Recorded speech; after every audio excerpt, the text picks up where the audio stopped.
Kathy Sheridan, you started in a very unusual way in journalism. I'm very interested if you tell that story, and also something that intrigues me. Do you think it could happen nowadays?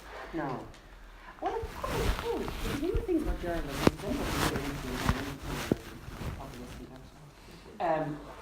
I think it is a question, actually, of showing up, doing what you're asked, writing to the work required of you, and getting it in before the deadline. And you know that. And there aren't that many people who do that, you know. And I realised quite early on that I could do that. If you can tell a story and get it in on time and write to the work, and it might mean you stay up all night. But anyway, that's how I started in the Irish Times, actually. I had a kind of a rackety time for a few years in my 20s. And we all applied to well, mine was very bad. And I applied to the Irish Times. It was basically a summer job, selling advertising. And when I went in there, I began to get a feel for the editorial side, and I ended up going to work in the London office. And at the time, Maeve Binchy was based there, and Conor O'Cleary, who was a bit of a legend in foreign affairs. And once I began to watch them and how they framed a story and the kind of networking they did in the nicest possible way, there was no pushing it. It was all done in a very genteel, refined way, as the Irish Times has always been. Mm-hmm. And but also you could see the absolute steely competitiveness of them. They just didn't like people on their territory. So you got a glimpse of everything. And Maeve, as you know, had her own style. She wasn't a news person at all. But my God, she'd go to a royal wedding or something and she'd come out with the sharpest of commentating and would make you laugh and make you think. And she taught me that actually there's no shame in bringing colour into a story. I used to think, oh, the kind of stuff I do is a little bit, you know, a little bit girly, a little bit woolly, a little bit fluffy. And she taught me how to sharpen that up. So I came back from London and I went in, I began to write. And there was a great editor called Douglas Gageby, who again, totally loved it. And I actually overheard him saying one day when I had filled in for somebody, it was a bit like something out of Bunty or Judy, I overheard him saying, she's a born journalist. And I believed in myself. That's all it took. I thought, God, I can do this, you know. I needn't go racketing off again, you know, I can do this. Your role was secretarial, was it, at that stage? It was. I worked in the arts department. I moved over from advertising to the arts department, which used to be called Club Med, because the atmosphere there was so lovely and laid back. We sent out books for review, and we sent out critics for review, you know, that kind of thing. And part of my job was we used to run a poetry competition every week. And we used to get, I cannot begin to tell you. How bad the poetry. There's a phrase about the standing army of Irish poets, it is never lower than 10,000 men or something. It used to be boxes that high. And I know we missed one by Bob Dylan. I mean, I think it's Bob Dylan, because I used to get top most of them into the bin, and then I'd read a few of them. I mean, I was the one left to read the poetry quite often. And there was a fellow who used to review jazz. Those of you who remember the Irish time, his name was George Hodden. I don't know if anybody remembers that name. Do you remember? He wrote the song "Take Me Up to Monto." That was his claim to fame, you know. But he was a complete. He looked like he looked like a homeless guy, by the way. He was. And he was simply book cover. And it was tremendously smelling in a very small room. But they carried it around in those days. You don't have them now. The funny thing is that everybody dresses in a suit now. We used to think we'd go in the opposite direction. But then Douglas Gageby left, and things began to become a bit more business-minded and everything. But when I started, it was the place that you see in old movies now. I don't know if any of you have seen The Coast, that new movie that's out, which has actually made me very nostalgic, because it was the old hot metal print and the old clackety-clack typewriters. And I remember physically, because I moved here not being able to drive, can you believe that? But you physically had to type up your copy, and if I was working from home, which I often was, and physically drive into Dublin, into the office with it. And it was mad when I think about it. And poor old Pat, my husband, those of you who don't know, he was very often commandeered to get in the car. He'd get that in before 4:30 or whatever it was. And then I remember the arrival of the fax machine. I mean, the fax machine is very old hat now, but I remember somebody mentioning it to me in a flight to somewhere. And I said, what? You're joking. There's a thing you can type on that comes out the other side. And what happened then was I'd be sent off to cover something. I became known, as Owen knows, in-house as a tragedy correspondent, because I very quickly became the go-to person to go Look to after any everything. tragedy. Just to explain, there was such union demarcation in those days that what journalists did was typed on a sheet of paper with, there was a carbon underneath it, because initially, no matter how, it went in inverse proportion to the importance of the story, that the first copy would be lost. It was really important, it was always going to get lost. And you had a carbon copy which was stuck on a spike in the sub-editor's desk. But everything had to be retyped by a member of the Irish Print Union. And there were, in some cases, 5 different trade unions had to process what the journalist wrote, and in some cases mangled it. What appeared in the paper bore very little resemblance to what you'd started off with, and you always got blamed for it. But it was, as Cathy says, a world apart from what would happen nowadays. But where it became very mangled, Owen, was if you say I was sent off to Ballyhonus, double murder or something, it happened. Apologies to the people of Ballyhonus, yes. Yeah, and there's nothing wrong with Ballyhonus, I just happen to remember this in particular. But if you sent off to Ballyhonus, and I remember it was after the arrival of the fax machine. No, before the fax machine, you typed up, you did your research in the field, which was tough enough. Then you had to go back to some god-awful hotel room and type it up. No disrespect to Ballyhonus, terrible hotels everywhere. You typed it up, and then you had to find a way of getting it back into the office. And there was no other way, quite often, but to find a phone box. And to find, do you remember that? The they were copy often typist. vandalised, the one you found. And if it wasn't vandalised, you didn't have enough coins to keep feeding the machine. And you were actually reading out your copy to a copy taker on the other end of the phone. And you can imagine how mangled that would get if there was a bad line or something. And then the fax machine arrived, and then if you were in Ballyhonus, say again, and you typed up your thing, the next trick became to find the person with the fax machine in Ballyhonus. And it was in the 80s. Yeah. 84, 85, the fax machine, Yeah, and in the was it? 70s would be the copy typist. Yeah. And the copy typist lingered on right into the 90s until Yeah, just in direct. case. But she would always mishear the important word. That's One of Cathy's colleagues, Sean Kilfeather, who generally had a few whiskies before he dictated the copy, which didn't help, was dictating a match report where he said Plunkett Donaghy also shone brightly at midfield. But it turned into also Sean brightly. A separate word. And was printed like that, and it appeared like that. And then the other, by bringing you into another sort of sporty thing, is that black was what was looked for when the copy went missing. And the great Con Houlihan in the Irish press, his copy had gone missing again. And he never kept it black. He hand wrote it, and it went out to the IPU with special consideration for this artistic guy. And he was asked by the sports editor, Tom O'Shea, had he kept it black? Do you ever keep it black, Con? He said, I had one in London once and she left me. I'm going to bring you right back. I'm going to bring you right back to your childhood, Cathy. Yeah. Longford, your father was a really impressive political character in that very divided, in Longford Westmeath, the way the constituency worked forever was two Fianna Fáil, two Fine Gael. Your father was one of the, before we had an army of independent TDs in the Dáil, your father was one of the first absolutely 100% successful TDs. I think he topped the poll 3 times in that constituency. What was it like growing up in that political household? There were 9 of you in the family, and your father was probably the most successful independent TD of the era, which would be in the 60s and early 70s. He was a Fine Gael, and he flounced away from Fine Gael and could never get Fine Gael gene pool, they call it now. Yeah, Yes, he would definitely have come from that, and he could never get the primary nomination. He was always the second, and obviously your chances of getting the second seat, if you're from the same area, were very poor. So he left and went independent, and his timing was excellent because by the time he was elected, he almost had the casting vote in the Dáil. He had the balance of power was. Yeah. So everybody wanted to know whose mother was vote for Joe the Man, you know. And we did. There were 9 of us. We grew up with him in about 10 miles from Mullingar on a country road. Turles Pass. Well, actually, no, Clonabel-na-Gore. Okay, Clonabel-na-Gore, yes, okay. Pass is a terrible slang. Clonabel-na-Gore.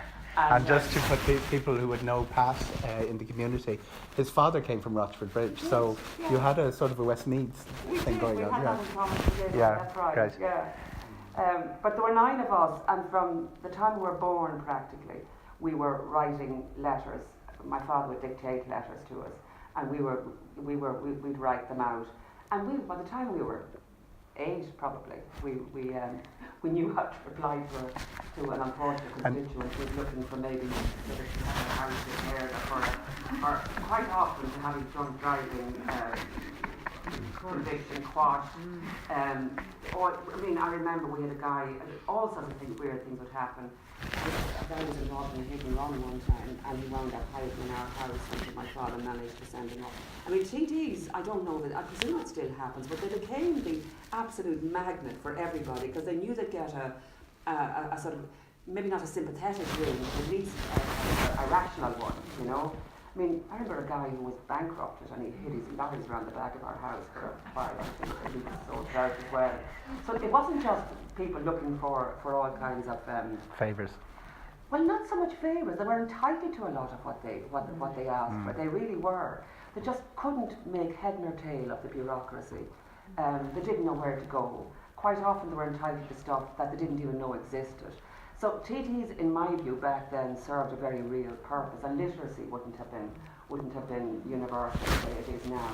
So they did serve a very important role in my view. And as an independent, I think the beauty of his position was that everybody from every party, no matter what your inclinations were, they came to Joe for whatever they needed. So I suppose in that sense, when we were growing up, we'd have a very acute sense of politicians and how they operate, and funerals and the fundraising dances where you could never refuse a dance, no matter how drunk he is or what you are. You might lose 13 number 1 votes.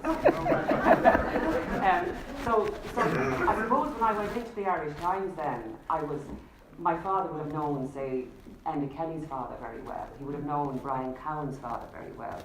There would have been a lot of people there who would have looked very kindly on me and on any of us going in there, because they didn't see us, they saw our father and the good old days, you know, when there was a lot of drink and singing going on in the Dawn bars, which no matter what they say doesn't really happen that much anymore. So the problem with that, of course, is then when it comes to working. I mean, one of the things I remember about Brian Cowan, who always had a bit of a soft spot for any of us, but if he saw me coming, there'd be a smile in his face because he'd remember his father and my father. And Brian is very sentimental in many ways. And I remember when the crash came in 2008, I remember writing a long piece which was given a lot of prominence in the paper about him and about his appearances on TV that week and how really it was all chaotic. It was a shambles, it was awful. And I wrote this piece, and I sourced it from a lot of people in Tullamore, his own area, and from people around the door. And anyway, Julie appeared. And the following week, unfortunately, as happens in this tiny country, I was asked to go to Clara to see what Brian's plans were for the things were really falling apart. And did he intend to step down and what was going on? I remember myself and an Irish independent journalist standing waiting for him to come out of the mass. Oh, this is my other sister. This is my niece. Come, we've seats up here. I'm sorry, I'm embarrassed. Not at all, you can join the... My daughter will apologise. You joined the conversation, we've just been talking about the child. Yeah, we've just been talking about our father. Yes. But anyway, so I was sent down. This is the problem, I suppose, we get with knowing people very well, as everybody does in this country. You get to know your politicians. There's an upside and a downside to it. So so I was sent down to Clara anyway, and the only way to get the local Irish Independent, actually it's not the Irish Independent, he's freelance, Owen McConnell. Oh yes, of course, yeah. And I was teamed up with him, and he said we get him coming out of Mass in Clara, which is again very traditional Irish. Mr. Clara. Yeah, in Clara. So we were there waiting for poor Brian, who was really in the middle of this awful mess, and everybody hated him, including us, I suppose. And I knew he would have seen the piece because it was kind of talked about. But he came towards me nonetheless with a very soft smile, a soft, sad smile on his face. He said, "How are you, Cathy?" And the next thing, his wife appeared behind him. And she's about 6 foot and a very formidable woman. And she came up to me and she put her face up to mine and said, "You better tell the truth this time." And it actually did scare me. But it was to Brian's credit that he stood there and he said, well, what did you want to ask me? And there was that side of him that I think, he was dreadful when the crisis came. He just wasn't up to it at all. But he's a decent man, and I would always say that. But it is it was, I suppose, partly as a result of our upbringing that politics did become very much something that I felt very attuned to in this country. I don't know if I would be in any other country, but certainly here I did. You empathised. The title of the talk, and people are intrigued. Fearful Tuesdays. We've heard about Manic Mondays and people who don't like them, but why Fearful Tuesdays? Okay, Tuesday. You know that the fear sometimes, some of you all look very confident actually, but sometimes on a Sunday night before school maybe, you get the fear. You'd hear Glen Rowe or the other ears or whatever, but I haven't done my homework or whatever it was. Well, on Tuesday mornings I'd wake up with that feeling because I knew, because I was the quote unquote tragedy correspondent, there was there is still a features conference in the Irish Times every Tuesday morning at which there's a gathering of editors and journalists who are around, and I should appear at them and generally didn't because I prefer to be at my kitchen table here. The problem was decisions were made in your absence. So if there was a story going on, say if there had been, say, and I can remember at least 3 of them, where a familicide, as they're called, where a man wipes out his family and then himself. That story might have been gaining prominence, and they would say, the news people have finished their work, they will have reported on the news aspect of it. They will have said, given the details, the what, the where, the when, and the how, as we say. So everybody would know that. My job generally would be to go in and to put, I suppose, flesh on those bones. And you're arriving in at a time when the news reporters are still there, but they're about to leave. They've done their worst, Owen, as you know quite often. There's a wave of debris behind them. Community, it could be a little community like this. The community is rightly fed They've up. really offended people. They put shoes indoors. They've tracked down people, going about their business that are vaguely related to the family, and they're hated. So when nobody else can get a word out of anybody, everyone looked at Kathy, and she was the one sent to. Well, they would think that I would be the one to go down and maybe get people to talk to me and to put a bit of context on it. I mean, I remember a case, say, I don't know if any of you remember this, I don't even know when it is, it might be 12 years or so ago. A farmer shot a businessman in South Kilkenny. This farmer had sold land to this businessman who wasn't from the young businessman who wasn't from the area. And the way the news item was, the businessman arrived out, and as he was perfectly entitled to do, began to fence around the bit of land he bought. It didn't look like great land, to be honest with you, but anyway, but you just thought, oh, it's John B. Keane's The Field again, you might just move on. But anyway, shot the businessman dead, then went and took his own life. And I was sent down to cover the funerals and to try and put some flesh on this. On the one hand, you might think that's intrusive. On the other hand, you think it's a matter of public interest. If something is going on, is it a mental health issue? What did the businessman do to do this? There was never going to be a trial, so we were never going to know the truth of this. So I think there's purpose to be served, and also I'm very, very interested in rural relationships and how people, how they work things out when everybody knows your business. It can be very hard, but here was I. This would have been a fairly typical one now. So an editor would have said to me, "Well, go down and cover both those funerals and just see what's there." They'd never say, "Go put your foot in that door." They'd never say, "You must talk to a relative or a bereaved, one of the bereaved." They'd say, "Just see what you can find down there." And I also remember standing in this little village, I think in South Kilkenny, called St. Mullins. I don't know if any of you have ever heard of it. Mm-hmm. I'd never been there before. And I stood there, and of course, no one would answer the door. One person came to the door to shout at me to go away because they'd had it with journalists at this stage. And I stood there, and I think I possibly had tears in my eyes because I just thought, what do I do now, And I had this thought, well, somebody must have sold the land to this businessman. So he lived in Kilkenny, the auctioneer did. So I got in the car because there was nothing else to do, and I drove to Kilkenny, went into the auctioneer's office. The receptionist looked at me pityingly and said, "You want to talk to him for a newspaper?" I said, "Well, yeah, a few minutes, And I actually heard him shouting at her, And I said out very loudly that I'm from the Irish Times. We're not a bit sensationalist. You know, I'm just here to find out the truth of what happened. And he came out and he took a look at me and said, where are you from? And I said, I'm from Kildare. He said, where are you from? And I said, well, little village in Kildare, you'd never have heard of it. And he said, where are you from? And I said, Ardclough. And he kind of relaxed his shoulder. He said, great hurlers. And I did. And I had a cup of tea.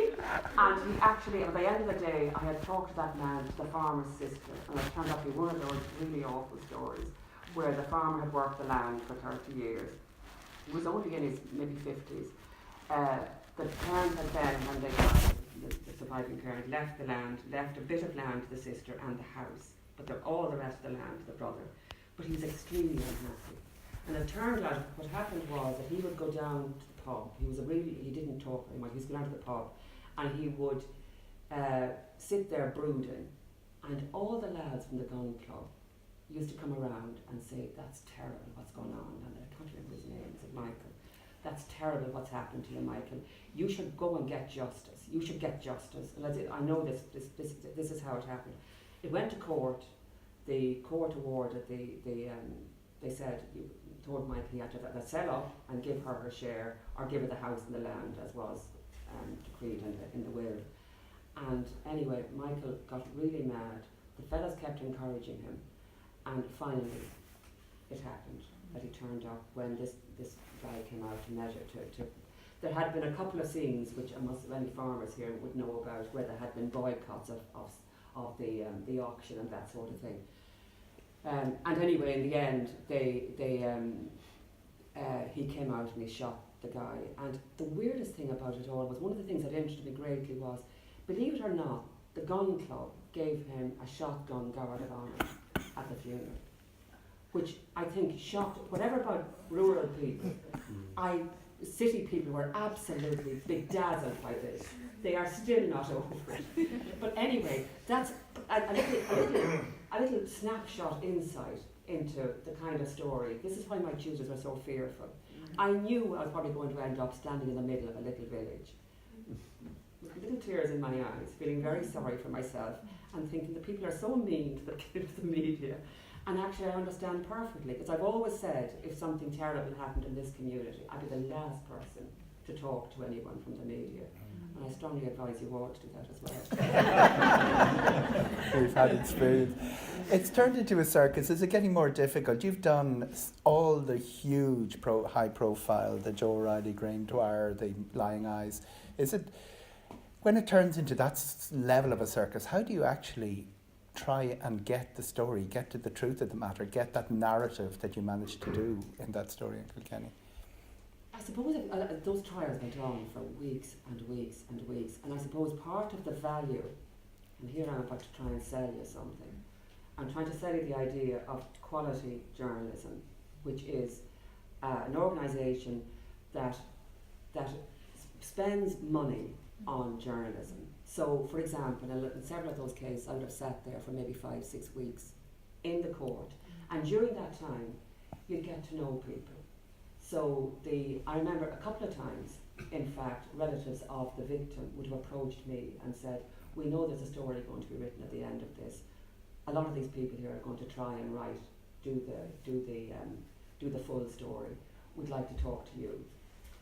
That happened in the case of Rachel O'Reilly. One of her friends approached me, and we ended up sitting at her grave and with them pouring red wine onto the grave and stuff.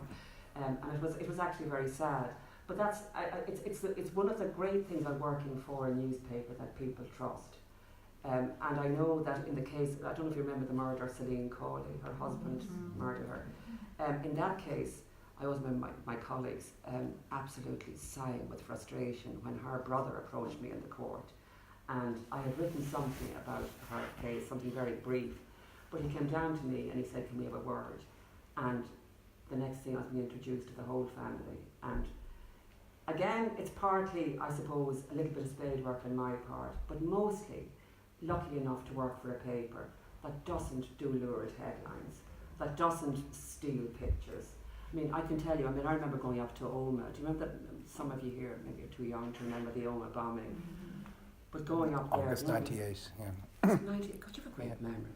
That's It was 1998, wasn't it? That's a long time ago. And there were journalists shipped in from all over the UK into that. That was needless to say. I remember there was a case where one of the journalists dressed up as a policeman to get access to the family. Yeah. Do you remember that? Yeah. There was some awful stuff goes on, and you're trying there desperately to say to people, like I said to that auctioneer in Kilkenny, really on the Irish Times, and you please just think about trusting me. Try and I suppose that's our only hope in some ways is that people, and there is a little sign of it. Did you see the Eoghan report, where it shows that people are? You're very welcome. Yeah. Even more relations of mine. I think they were all afraid of me. We'll get some chairs in for you now, don't worry. Yeah. Make yourselves comfortable. But in terms of those crowded courtrooms and the big murder trials and everything, one of the things that's really changed that whole scene radically are all the online news sites and the people who call themselves journalists. And they get a press accreditation. And in the old days, you'd have aren't they, Owen, back in our heyday, there would have been maybe 3 newspapers and a radio station. Absolutely. And now there's any number of radio stations, websites, and it's a complete scrum. And your first deed of the day is to get a seat. And you will find queues. Even if you have accreditation, you still have to fight physically to get into that courtroom. But I have to tell you, you also have to fight with members of the public who bring their cushions and their lunch bags, and really are a disgrace. Because they come in, and I remember one morning sitting beside a guy, and he was sitting next to Elaine O'Hara's father. Do you remember Elaine O'Hara? Who was murdered by Graham Dwyer. The guy was sitting there, and I'd seen him there every day, and he just looked like somebody who was just passing the time, but he was all ears. And I remember a person from victim support coming and saying to him, the relatives don't like members of the public sitting this close to them, so would you mind moving? And he got extremely irate and said, I've been sitting here for 3 weeks, how dare you? I'm performing a service. And she looked at him and said, what kind of service are you performing? He said, well, I keep my community informed of what's going on in this courtroom. And she said, that's what all the journalists are for. But anyway, it's a sign of where we've got to now. He considers himself a citizen journalist, even though he probably wasn't going to write anything. And that's what we're up against now. And also, now things have changed so much from the clackety typewriters and the physical copy to everybody having to be first. And that to me that's most unfortunate now, because there's no thinking time, there's no time to reflect on a story, there's no time to give something a little bit of breathing space, as we used to call it. It's all very rushed now. I remember the first time I met, there's a wonderful journalist in the Irish Independent called Dervin MacDonald. She's now the business editor. I remember the first time watching her in a courtroom setting. She's a trained lawyer as well, so she's trained barrister, yes. And lovely woman, fiercely tough and just great journalist. But I remember, first of all, she wrote a piece for the online website, which was within 10 minutes of the case finishing. She was then tweeting about it endlessly. She then went and gave a radio interview, and she then went back to the office and typed up about 1,500 words of a report for the thing the next day. And I was sitting there thinking, well, gosh, this is awful, I have to write 1,000 words now, and I have to have them in by 8 o'clock. But that's all coming our way now. I mean, I spent the morning, for example, presenting a podcast, which even 3 years ago I didn't know what a podcast was. And now we have a studio off the newsroom of the Irish Times, and in my particular case it's called the Women's Podcast. Women tune in, and men, it's very interesting. And we do 2 of them a week, and that's on top of Twitter and Facebook, and doing a version for if you're reporting, they're doing a version for online and doing a version for the print edition, but it's now digital first, in case anybody is clinging on to the old ways, as I do in my head. I still love the old print, but it's digital first. Everything is absolutely... Is journalism poorer for that, Kathy? I think it is, because the competition definitely means that, and we're trying not to fall into that trap, but if you're trying to be first all the time, and if you're always lashing stuff off and trying to meet all those different requirements, I think that the same thoughtfulness isn't going to go into it. Mistakes are going to be made, I mean, mistakes were. I mean, one of the things that a lot of people don't know about those court cases, for example, is how and the lawyers here will know about them, that for journalists it's a very pressurised atmosphere because you can't make a mistake.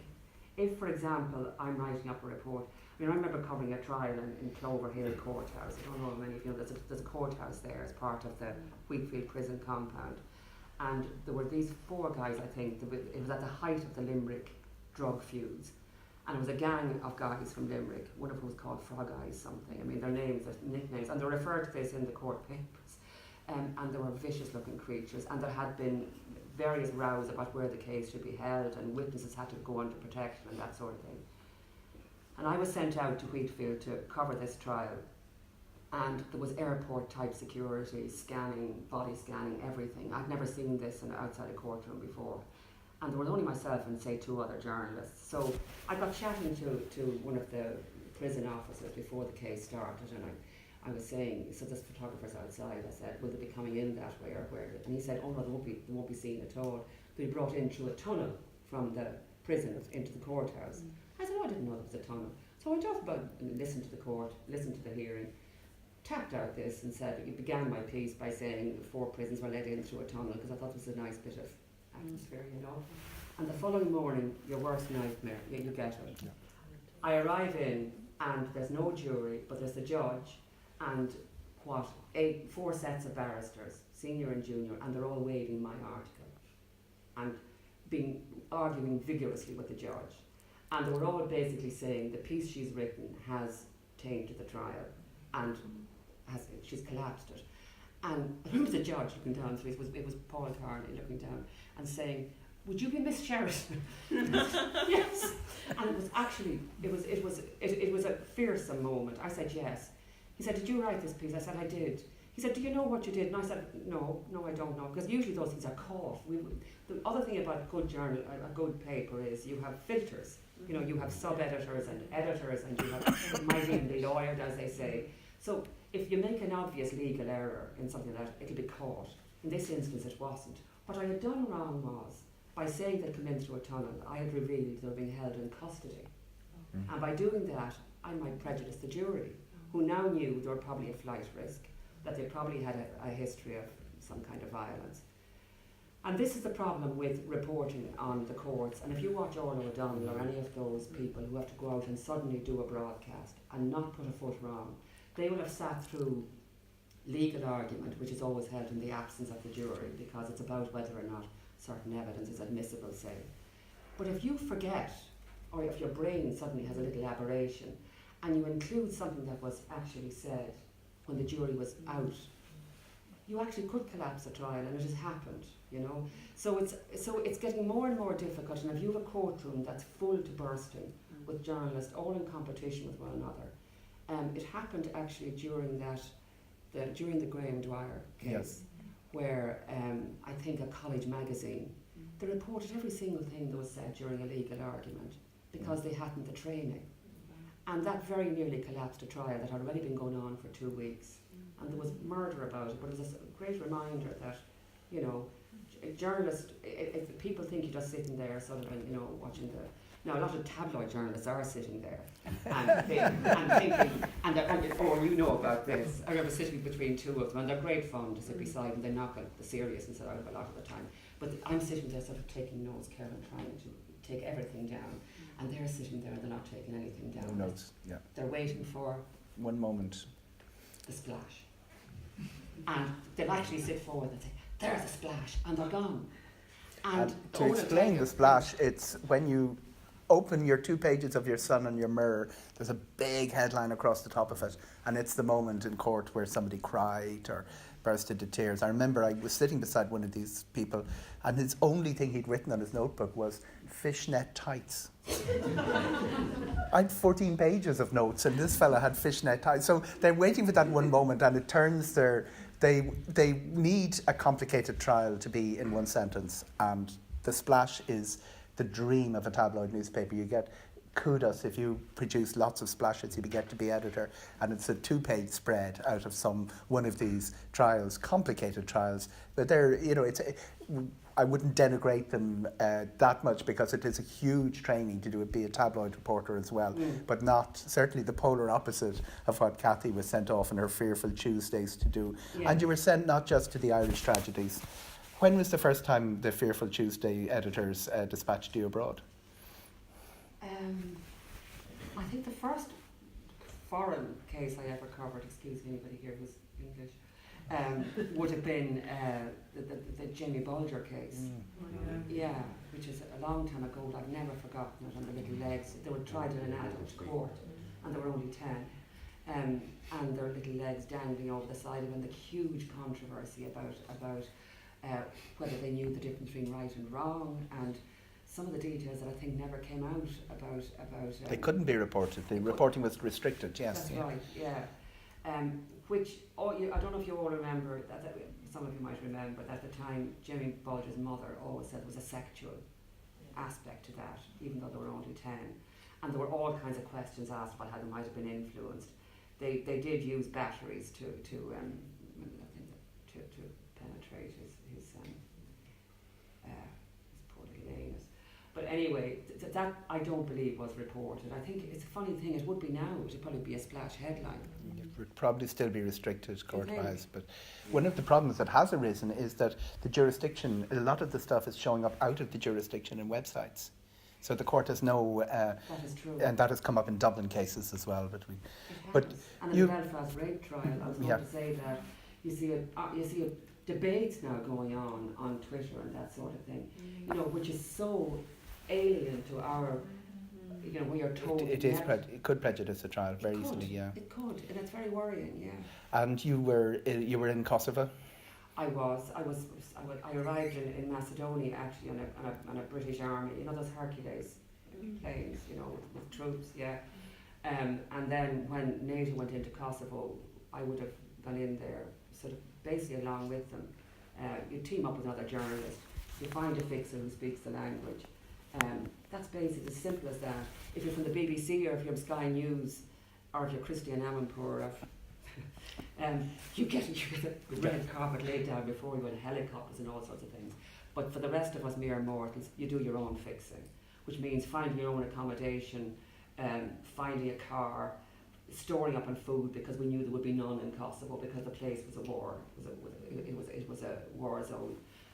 You drive in there, and I always remember the day I arrived, a little bit fearfully, I have to say, 3 German journalists were shot dead, very close to there were all kinds of weird things. I remember going out to this place, my Boston Globe colleague, we teamed up together, and we had a great fixer, a woman, who spoke the language, obviously. And I remember she got word of a place where, a psychiatric hospital, where all the staff had fled, and the place was being run by the patients. And it was the strangest thing I'd ever seen. I'll never forget it. There were people wandering around, sort of zoned out. There were people there who were obviously quite capable of running an institution, an institute. But it was one of those things, and there were people going around. At that time, the Serbs were getting out of Kosovo. They were being driven out, basically. And some of them had held on to tanks, and they looked like Mad Max. There were these militias driving around in tanks and just basically shooting randomly. You go into houses. I remember going into a house and seeing a half-burnt corpse. It was a soldier's corpse, just lying across a sofa. He'd obviously been shot where he stood, and somebody tried to set fire to him. And mass graves. I mean, one of the most touching sights of a scene. I think the Germans have an army, but they're not allowed to. They're not in. Yeah. Yeah, I don't think they're allowed to serve abroad or something. I think they have some kind of defence. But I remember watching German soldiers actually digging graves, digging mass graves, and building tents for refugees and that sort of thing. And it's funny, there is a sense, if you didn't look on the upsides, you'd kind of lose your faith in human nature completely. You'd see torture. There was a torture place outside Pristina where the weapon, the instruments were still there, blood all over the walls. And it's a funny thing how you get used to it and you recognise gunfire. When I arrived there first, I thought it was some kind of sound like popcorn going off something, and somebody said, "Oh no, Corry would know what the rifles were, but they'd named the rifle, they'd named what it was. And it's funny how you get used to it, and you get used to sleeping on filthy hotel room floors because there were no beds left. Some of the journalists, the ones who knew their way around, would have these kind of almost like very light, because the weather would have been quite warm, shroud-like things, which they could, with a big, almost like a body bag, but very light, which they could zip themselves into, and it just could lie down anywhere without actually touching a surface. And you could forget about washing yourself, you know. I remember living on those little cheese triangles for a week because there was no food. Chernobyl? Chernobyl, actually, one of the most surprising things about Chernobyl, which I'm sure you've all heard by now, but I was there twice, and I was in the nuclear power plant next to the one that exploded in 1980. There is a town beside it called Chernobyl, which there were scientists. There are loads of scientists there now, because one of the amazing things about Chernobyl is you imagine you're going to find a wasteland. You imagine you're just going to find a place that's burnt out with radioactivity. In fact, it is flourishing. It is beautiful. All this evacuated zone, I don't know how many, I think I can't remember, is it hundreds of miles, and it's now all forest, and there are wild boars running through it, and all kinds. It's a natural paradise, except that, you know, the few people who are left there will tell you that they find very strange fish in the waters, and you know, if you catch an animal, some people moved back there who've been evacuated because they couldn't live in the towns, and they moved back, and they would butcher their own animals, and they would say when you opened up the animal, they would find all kinds of strange things in their bodies. So you shouldn't be eating stuff. I remember meeting a very old woman living on her own there, and she was as healthy as a cricket. You know, so I don't know how. Maybe in some ways it keeps some things away. I don't know. Afghanistan? Afghanistan, I was sent there for the first presidential, for the first democratic election, and that was, I don't know when that was, early 2000s, I think. And it was a real time of hope for Afghanistan. I mean, the Taliban were still there, but they reached some kind of agreement that could run this election. And President Karzai was the one who was elected. And there were a few things about it. First of all, I used to think that if Karzai really wanted to introduce women's rights in particular, he'd have wheeled out his wife. I never saw his wife. She never appeared in pictures, that sort of thing. The other thing was the women, you're familiar with the blue burqas, you know, that entirely shrouded in the netting for eyes. And I wore one of them for a day. I can't remember now. I stayed in one for a whole day. And I remember they have these little sewer type gullies running along the streets. You'd end up walking into them. I remember backing into a donkey. It was the most horrible experience, and you're breathing in because there's no mouth, there's no room for your mouth. So when you breathe, you're breathing in this awful material, which is kind of awful nylon, that shiny nylon, I don't know what it's called. And if I, on the other hand, if I walked down, I used to have to use an internet cafe because they had no communications otherwise to send home my copy. And you're walking down the street, and I used to wear a big scarf. I tried to comply with as far as possible without wearing the burqa, loose clothes. And I remember cyclists used to come straight for me, hissing, because the sight of a white woman out on her own, or any woman out on her own actually, meant she probably was a prostitute.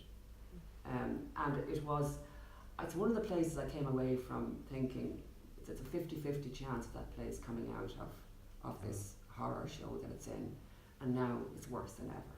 And that's the sad thing. It's been taken. The Taliban are now, I think, are recapturing areas, and I don't know where all that's going. When you think of, if people wonder why women get mad, it's when I look at something like that and I see male entitlement in that sense. I don't mean any of you, obviously. I'm sure you all have it. Tragedy of a different kind, the St. Stephen's Day tsunami. Oh yes, that was the Southeast Asia tsunami.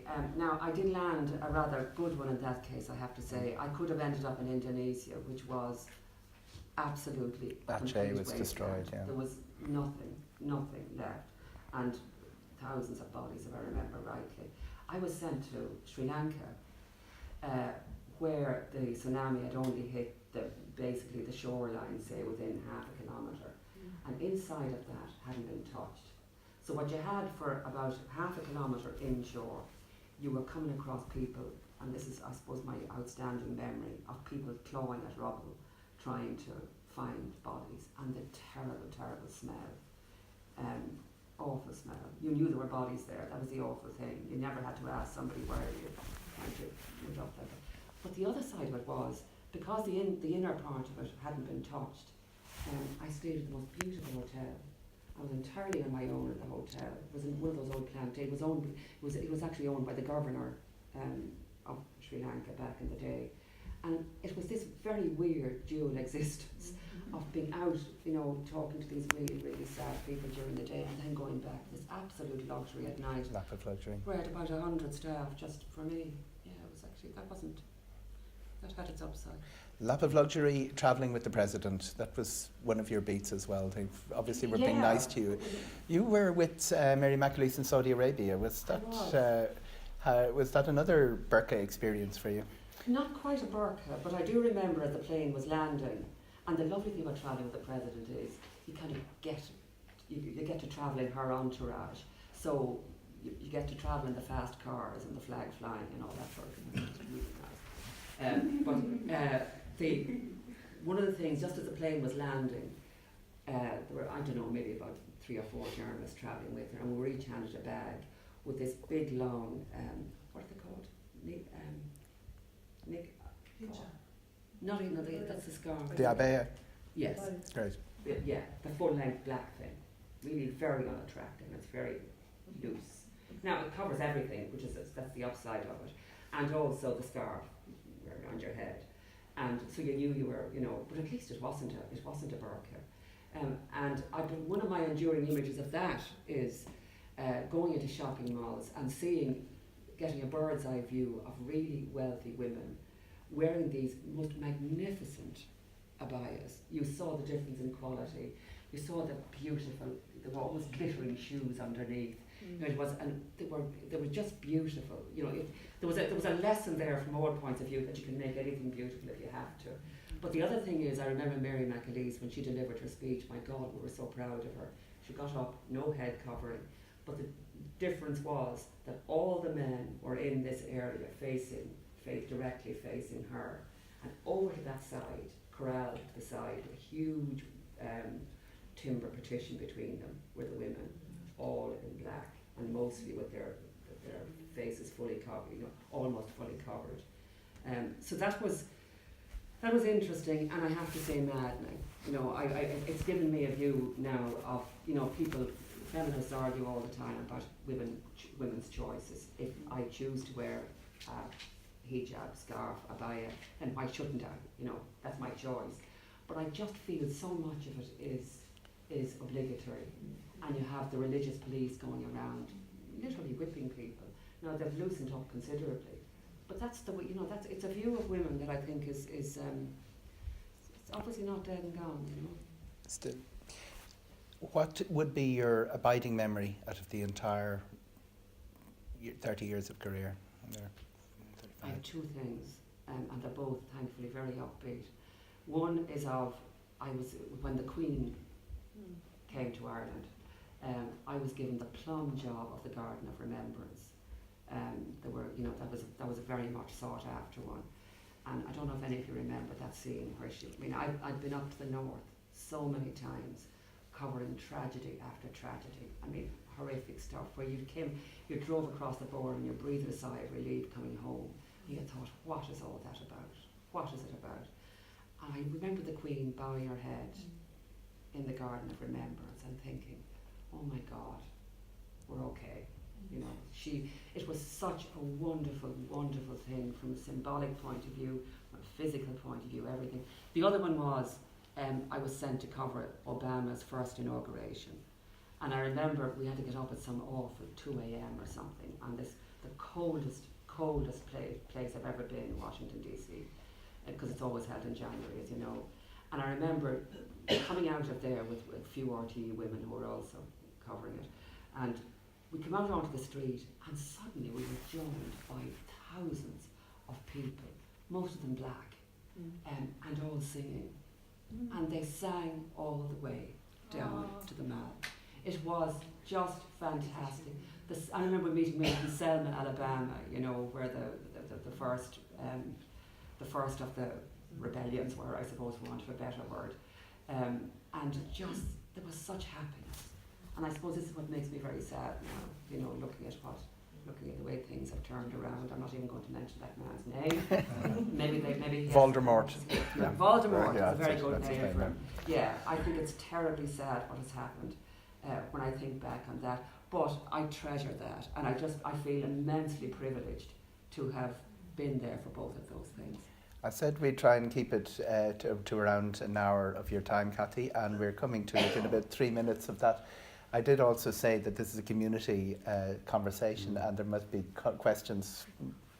I'm sure lots of questions people want to throw in from the audience.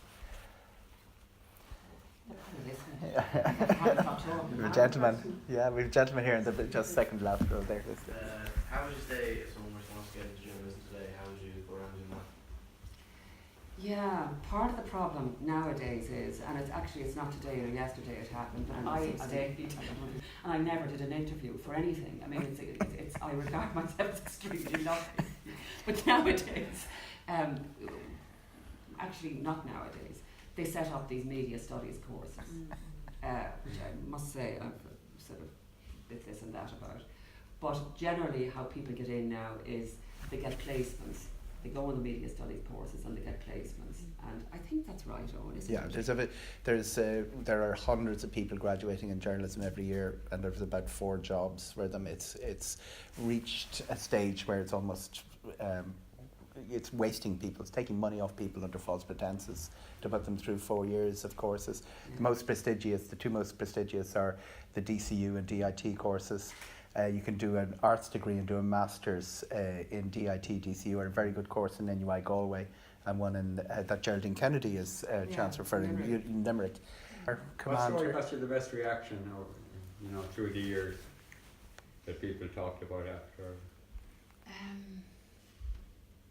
You see, the funny thing is that it's only recently, since we kind of went fully into online journalism, that I used to complain about not being measured. I used to say it's the one thing your friends will say, "God, that was a great piece." You discover they never even read it, but they actually heard it or something, you know.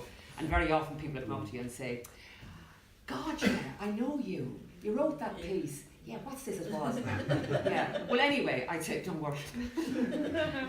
I mean, I used to say to Pat, "Will you have a look at this, because it might be something to do with rugby?" And I'd say, and he might or might not read it, but I could see him running out of interest. So he's done a great job there. But in general terms now, in the last, I suppose, maybe the last 5 years on, you've begun to get these metrics where you can see, actually, if you're brave enough, you can see this thing spinning to show you how many people are reading it at a particular second. And one of the really debilitating things, I wrote a column last year sometime. I don't know if you remember the Apollo House when they set up the homes. And I wrote a piece that was slightly contrary, where I just felt the people, the bodies who were actually looking after the homeless and were doing their damn best were being derided by these people who had moved into Apollo House, and it was as if they owned the scene now. And that kind of annoyed me, because I know people who work in those areas, and they're wonderful people, and they've been doing it for decades. So I wrote a piece kind of saying that, and it went massive. And people were saying, "God Almighty," all day that day, because this is the thing now, it doesn't last for too long, but it went for several days, and the thing's spinning and spinning. And I went to lunch with a friend of mine who has she has this thing on her phone. She's a senior editor, and she said, "Do you want to see how well that piece is doing?" And I said, "Show me," because I don't have the app on my phone. I'm not fearless enough. And she showed it to me, and it was still spinning. And she said, "There's 540 people reading your piece right now." And the next day I looked further down, and I said, "Yeah, but nobody's reading it for any longer than a minute and a half." and that's what happened. I mean, so those measures, I think, are, thousands and thousands of people read that. It's like a few weeks ago I wrote a piece about Piers Morgan's interview with Donald Trump. And that went, Piers Morgan, I don't know if many of you here know Piers Morgan, but anyway, he's got a following on Twitter of 14 million people. So if he tweets something, it's in theory reaching 14 million people. And he was really cross with me. And he tweeted this about a hatchet, hatchet journalism, and pity it comes from people who never know how to do it, who have no idea how to do an interview. Now, it's one thing I do know how to do is an interview, so I kind of laughed at that. The stupid thing he did was to retweet the piece. So if any of you understand Twitter. So suddenly my piece was available to 14 million people, and I'd say about 3 people had read it that morning. It really wasn't doing very well at all, because who wanted to read about Piers Morgan until he did it, and it went ballistic. And it was retweeted, I don't know, thousands and thousands of times. David McCullough from RTE then retweeted and said, if you want to annoy Piers Morgan, please retweet it. And it took off mightily, and it lasted for at least a week. It was still being retweeted by the bucket load. The problem was, you could actually see that no one was reading the piece. They were just retweeting. And that's the problem. I mean, I'm sure some people did read it, in fairness. I like to think they did anyway. But the problem with social media is it's quick hits, quick hits. And so when people say, how do you think that piece did? I honestly can tell you, I don't know. I think a lot of it is a mirage, I only know now, in recent years, I've developed the confidence to know when I've done something well. Whereas before I would have been there, I would have no idea until I sent it out, but waiting for somebody to say that was good. And to follow up Joe's question, what gave you most satisfaction? What's the piece of work that has given you the most satisfaction yourself? God,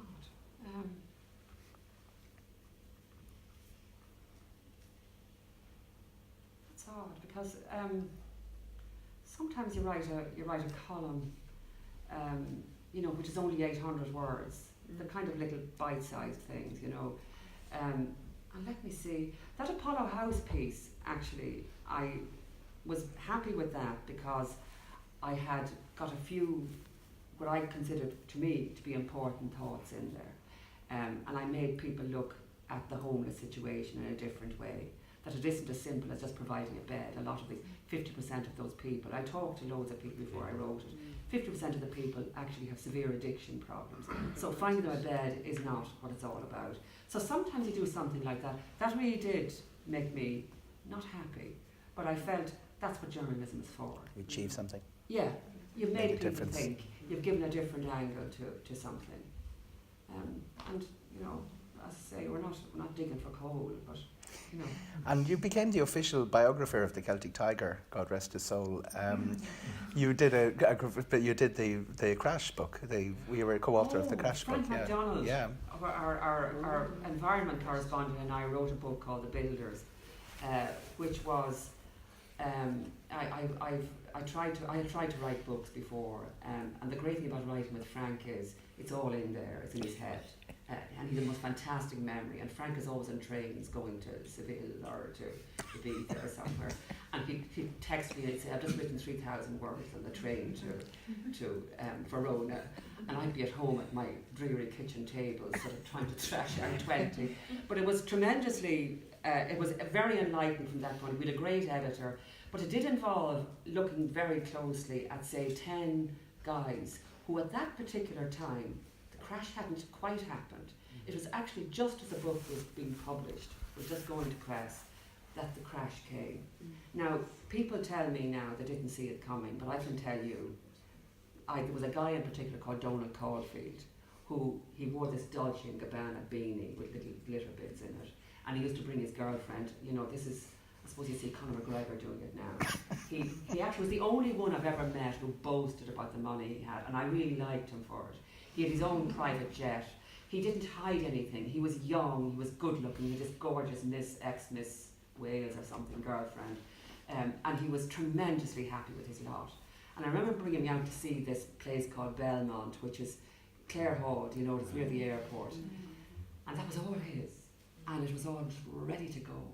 And I had been I suppose one of the wonders of doing a book is it's not a one-hit thing. You don't just meet somebody and that's the end of it. You actually go back to them again and again and again. if you find somebody who's interesting enough. You give yourself the time, and you'll be encouraged by the book editor, who's a wonderful guy in Penguin. And so I kept meeting Donal, and I actually saw it going down before my eyes. I saw the day when he said, you know, I remember him launching it with that footballer from Liverpool, Jamie, what was his name? Correct. Yeah, himself and his wife. He invited them over, and they were sitting up on the countertops, and they had a Bentley escorting people around the place to get the layout. It was so Celtic Tiger. And he'd bought a place somewhere, in a lovely place in Spain. It wasn't on one of the Costas, it was actually somewhere up the mountains or something. And he was delighted with life, but I always remember him saying, this place isn't shifting. And I remember him saying, this fellow had arrived and he'd offered to buy 60 units, and he was thinking of selling him 60 units. And this would have been maybe a couple of months before we became aware of the crash. And it was very clear to him, I'd say, but nobody was saying it except a few people, you know. And I suppose that was the great thing about writing a book. It is tedious. They keep coming back to you. I remember just sort of having to sort of fact check all the time and everything.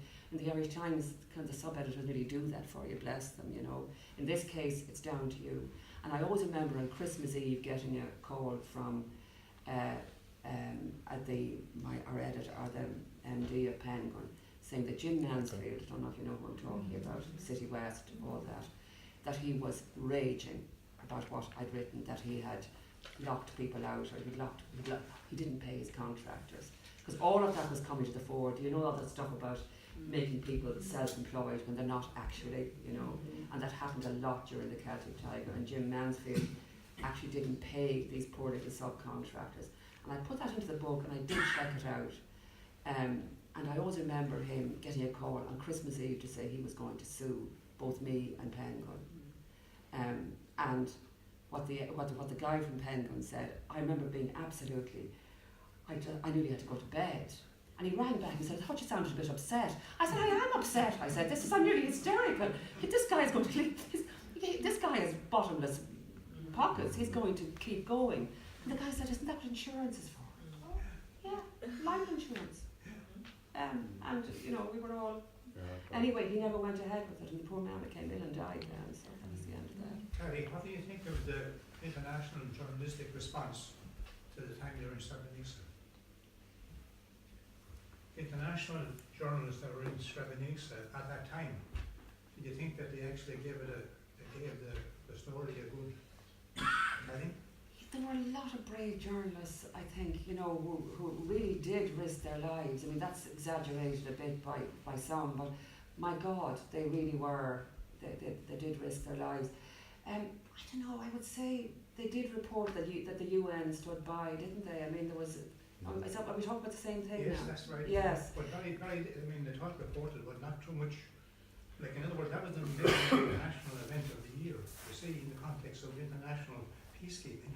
I would absolutely agree. And it was reported, all right, but it didn't get a very, what you call it, vociferous media attention. You see, part of the problem there is that if you can write something, you can sit down and you can write all night and all day and produce the best piece of work you think you've ever done.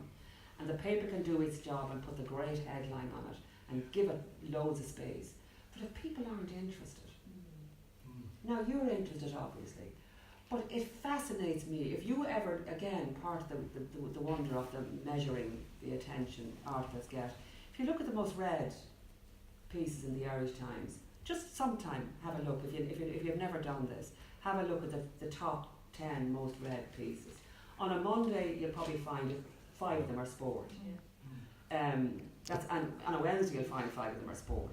I mean, we have a columnist called Gordon Darcy. It doesn't matter if you wrote a Pulitzer Prize winning piece on a Wednesday. Gordon Darcy would still be probably the most read top of it. So you talk about Srebrenica. I mean, it's you really, if a piece can only gain traction if the public, as you know, show an interest. If you don't show an interest, well, you can just go digging away there. And deeper than that, Cathy, one of the things that annoys me is the development of a consensus. There is a particular view that this is the world, how the world should see it. And editors are very loath to stray from that. You know, they regard you as something sort of, you're out on a limb. And even if you're contradicting what is in the mainstream media, they will question you. They will, if there's a Sky News consensus, and they're dictating a lot of the consensus, Irish editors are less brave about. Conor O'Clery, you mentioned, you instanced. The invasion of Afghanistan, which he covered, he gave almost a completely contradictory opinion, a contradictory narrative from what was appearing in the BBC, New York Times, everything at the Times, and Douglas Gageby stuck by him. Yeah. But he came very heavily criticised. I don't think an editor would do that now. I mean, we have a sort of a consensus world opinion on big international affairs, and it's becoming more difficult for a pioneering journalist to be heard in the cacophony of noise where everybody's agreeing with each other. And we've instances of that every week. You know, there's a lot of fear, I think. You know, and I think people are much more cautious now. I think the media do feel they missed the big story in 2000. They missed the story of the crash. They missed Trump.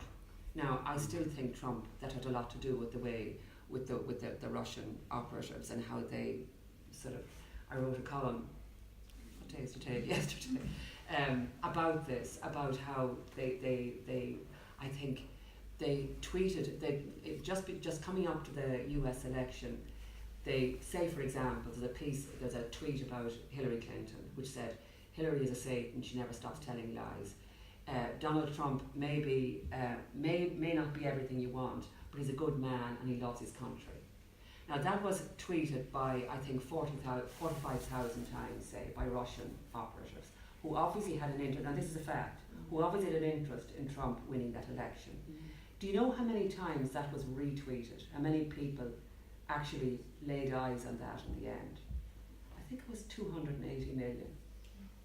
Because between the clicks and the re-clicks and the shares and all that sort of thing, social media actually is, if it's mishandled, and this is why people are astonished that Trump will not take stronger action against the Russian interference in the voting process.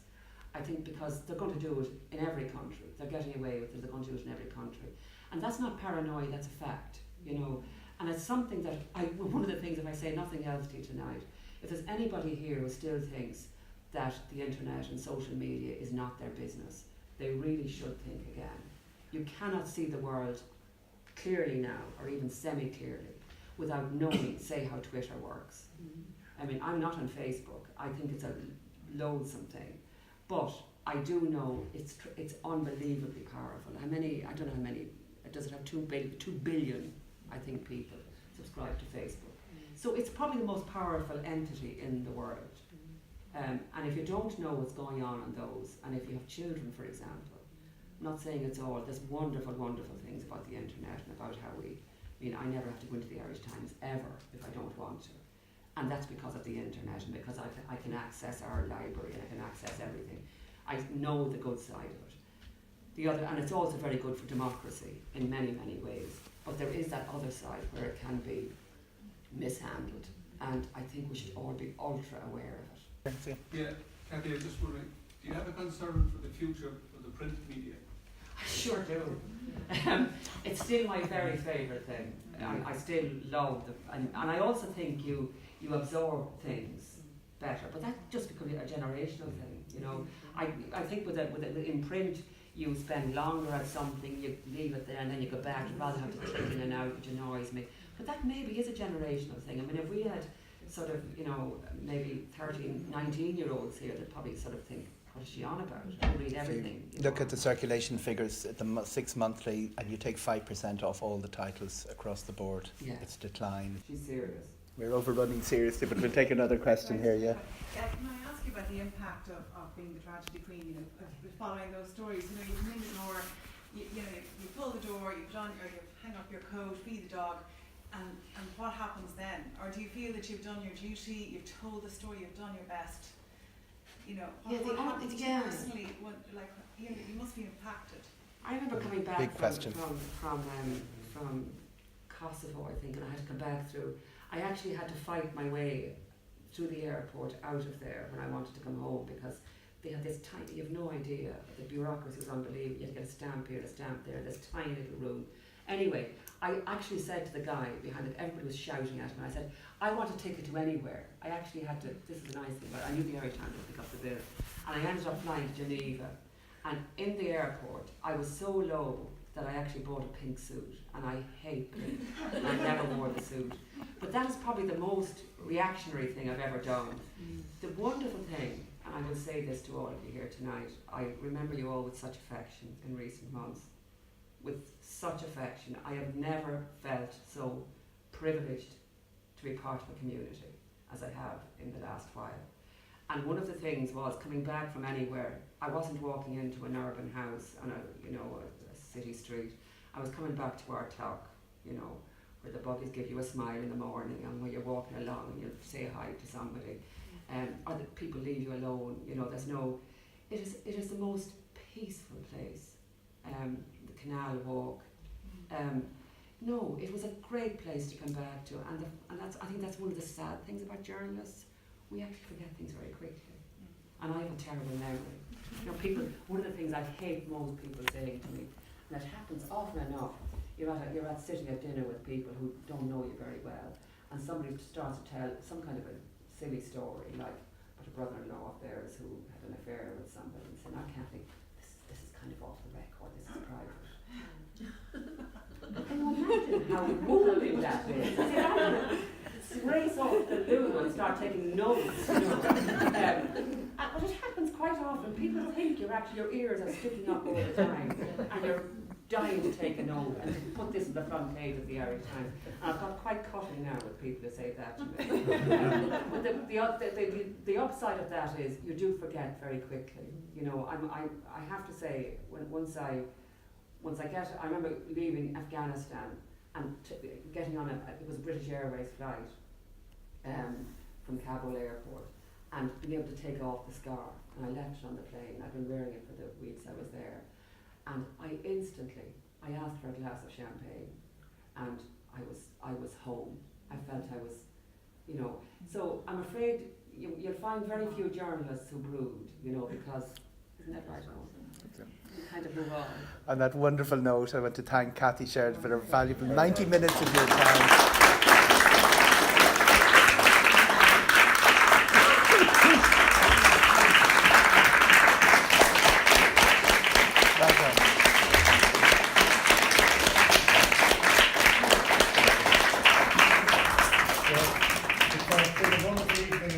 We'd like to thank Kathy for sharing her insights into the lives and the people that have, been so much to us for the past number of years.